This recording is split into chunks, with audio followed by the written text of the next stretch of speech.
And I do want to start with a conference rivalry right while we're starting here. We have Texas A&M is a 6.5-point favorite versus Arkansas with an over-under of 54 points. This one kicks off at noon Eastern on SEC Network.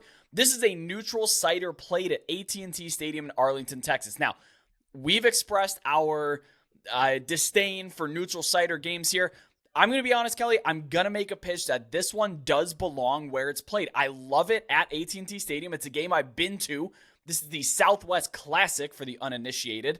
When you get inside a dome stadium like that and you have the Aggie faithful with their yells and you get the Arkansas faithful with their woo pig chants, it gets rowdy. These two teams do not like each other. I think this is one of the more under the radar, but there's a lot of venom in this rivalry here.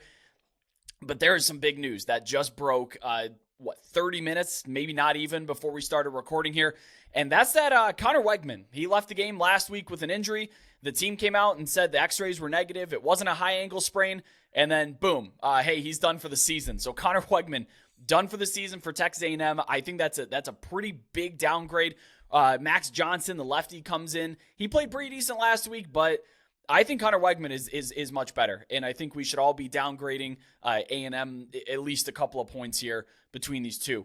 On the other side, Rocket Sanders, Raheem Sanders, he has not played the last 3 games. He suffered a knee injury, some knee swelling, some more maintenance stuff, but he didn't even play against LSU, so this is a real injury that may keep him out here. But the backfield has been operating just fine, I think, against BYU, LSU, Kent State. They're 19th in EPA per rush. But KJ Jefferson needs to take better care of the football. He has 6 fumbles on the season already, carrying the tote. So, and he's the primary guy that they want to run with, especially with Rocket Sanders not back there. He's going to be getting a lot of work, and man, he can't afford to be turning the ball over against A&M. Texas A&M will give up long passing plays. The secondary is supposed to be really good, but they're just not. The North Carolina transfer, Tony Grimes, he was expected to be an impact player, like potentially all-conference caliber. He was all-conference at UNC last year, but he's played 0 snaps. I don't know if he's hurt. I don't know if he's benched. Nobody has any idea. I can't find any information on that whatsoever one way or another. And then the other guy is Tyreek Chappelle. He's been targeted and torn apart. He's allowed 3 touchdowns already on the season. Josh DeBerry is being targeted more than him, but he's allowing 19.2 yards per reception. This is not a good tandem of cornerbacks here. And the secondary, listen to this. They have missed 10 tackles so far on the season. So they're not even sure tackling. They're allowing receptions and letting guys get past them. And that is a big issue when you're talking about the Dan Eno system that likes a lot of short stuff, that likes to get his playmakers the ball in space and force, the defense to make plays. A&M's defense has not been making those plays, at least in the secondary. But I also don't know if Enos is the offensive coordinator to take advantage of these guys. You look at KJ Jefferson. He's only got an ADOT of 9.9 yards, a yards per average of 8.4. And they don't really have a downfield threat in this wide receiver room. Yeah, Brett, I want to back all the way up to the first thing you said. Neutral site game that you support. I'll be fair. I have not been to this game, so I have not been in that stadium. I have not experienced the A&M yells and the woo pigs. Like, I haven't experienced that. Man, the threshold for me, though, to sign off on a neutral site regular season game is pretty darn high. I'll be honest, I like Texas, Oklahoma, the Red River Shootout. I like that one at the Cotton Bowl, or the Texas State Fair. Army, Navy, of course. I don't even like Florida, Georgia at Jacksonville, but I know those fan bases very, very much like that game at a neutral site. So who am I to come in and tell them not to do that? Like, personally, I wish those were on campuses because I think that'd be awesome in the swamp and in Athens. But that aside, this game to me does not crack that threshold. I've never been there. Maybe if some point I get down there, I'll change my mind on that. But I would prefer this game be in Fayetteville, in College Station every other year. So that's that. The other piece that I have to talk about before I even dive into my analysis, hadn't even seen the Weigman news. You said it just broke. Haven't even seen it. So my numbers are not explicitly accounting for that. Of course, the model saw him leave injured last week, but in terms of corrections to and downgrades to the model, that won't be in here as I get ready to break down A&M here. I have Texas A&M minus 8.5. So you're saying maybe drop them a point or two. Well, there's the line 6.5. I have them at 8.5.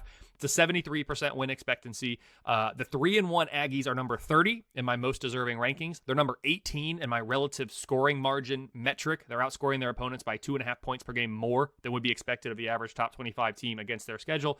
A&M's power rating's up 2 points from the preseason, and they're ranked number 15 overall in the power ratings with a top 25 offense and a top 15 defense. I know you're sharing concerns about the secondary. Listen, they came into the year projecting as the number 4 defense, so they have not lived up to the expectation the model had. Still a good defense, though, top 15 nationally. That's second best in the SEC West right now by my numbers. At 2-2, 2-game losing streak, Arkansas is spiraling a bit, I would say. To make matters worse, the Razorbacks are in the midst of the toughest 4-game stretch for any team in the entire country all year. They've just come off the game at LSU last week. This is, of course, a neutral site game against A&M this week, at Ole Miss next week, and at Alabama the week after that. Arkansas has only one game in Fayetteville between now, or really you want to back up to the BYU game 2 weeks ago now. They have one game at home in Fayetteville between that BYU game and November 10th. November 11, they welcome in Auburn. Only Mississippi State at home in Week 8 is a Fayetteville game in between. I mean, that's a brutal stretch. I've talked about it in the summer. We've talked about it here on this show before.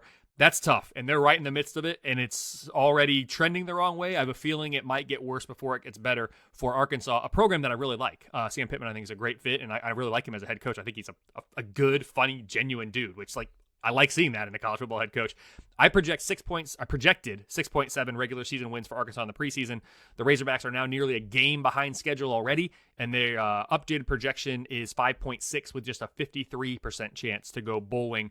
Bottom line, I have A&M minus 8.5. Again, no quarterback injury accounted for here. With a 27% chance, Arkansas picks up their first conference win of the season. Brett, what does this do to the projected SEC West standings? Well, right now, A&M has a 9% chance to make it to Atlanta. That is third best in the division. With a win, it bumps up to 11%. With a loss, it drops to 2%. So A&M really can't afford to lose this game because of how difficult it is the rest of the way for them in this division. For Arkansas, doesn't really matter. It's less than a 1% chance, win or lose in this one. They could surprise me, but you're already behind the 8 ball with a loss to LSU, and I mentioned that slate they have coming up. It's going to take a lot for Arkansas to make it to Atlanta. Yeah, I just got another notification coming through about Rocket Sanders. He said latest he's being evaluated after practice reps on Wednesday. So that's kind of where we stand with him. If he goes, it makes a difference. If he doesn't go, it also makes a difference, I think. And just along the line, I keep refreshing the odds table, and it's only moved a half point in favor of Arkansas at DraftKings. So I don't know. Maybe the market doesn't. Maybe it was already baked into the line that Connor Wegman wasn't going to play. I'm not entirely sure. Go Max Johnson. Could be that. Yeah, go Max Johnson, right, the lefty. And talking about Arkansas, last week's result with LSU was something. There was one punt between the two teams after the first drive for each team.